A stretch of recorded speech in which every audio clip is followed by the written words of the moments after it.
바뀌는 청약제도의 목적은 무주택자의 당첨 기회를 높이고 반대로 유주택자에 대한 규제는 강화하겠다는 것이죠. 대표적인 게 앞서 보신 것처럼 가족 중에 주택 소유자가 있으면 앞으로는 이 주택 보유자는 부양가족으로 계산하지 않아서 청약가점을 낮추는 내용입니다.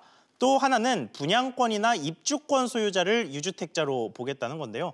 현재는 이 등기 이전이라고 부르는 소유권 이전 신청을 하는 순간부터 주택 보유자로 인정이 되는데 앞으로는 분양권이나 입주권에 분양 계약, 공급 계약을 체결하는 날부터 주택 보유자가 됩니다. 쉽게 말해서 기존의 무주택자 같은 경우에는 입주 때까지는 청약 당첨이 됐어도 무주택자 자격이 유지되던 게 앞으로는 분양권을 보유하게 되는 순간부터 바로 유주택자로 간주가 된다는 겁니다. 그런데 이거는 건설사로부터 청약 당첨이 돼서 계약을 체결하는 경우고 만약에 다른 사람으로부터 분양권을 사들이는 경우에는 매매잔금을 모두 납부하는 계약을 체결하는 날부터 주택을 소유하고 있는 것으로 봅니다.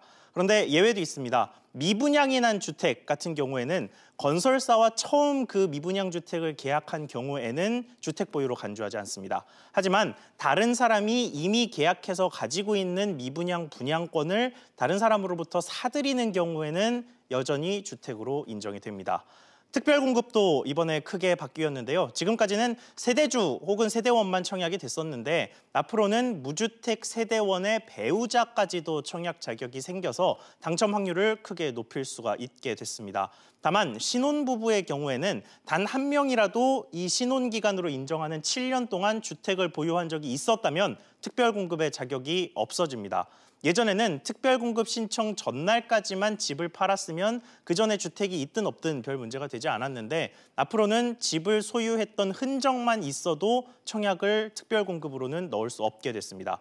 하지만 이게 모든 신혼부부에게 일괄적으로 적용되는 건 너무 과도한 것 아니냐 이런 지적이 있었습니다. 예를 들어서 전세난에 시달리다가 원룸을 산 경우 등 또는 투자 가치가 상대적으로 낮은 저가주택을 샀던 흔적까지 모두 포함하는 건 너무 가혹하다는 얘기입니다.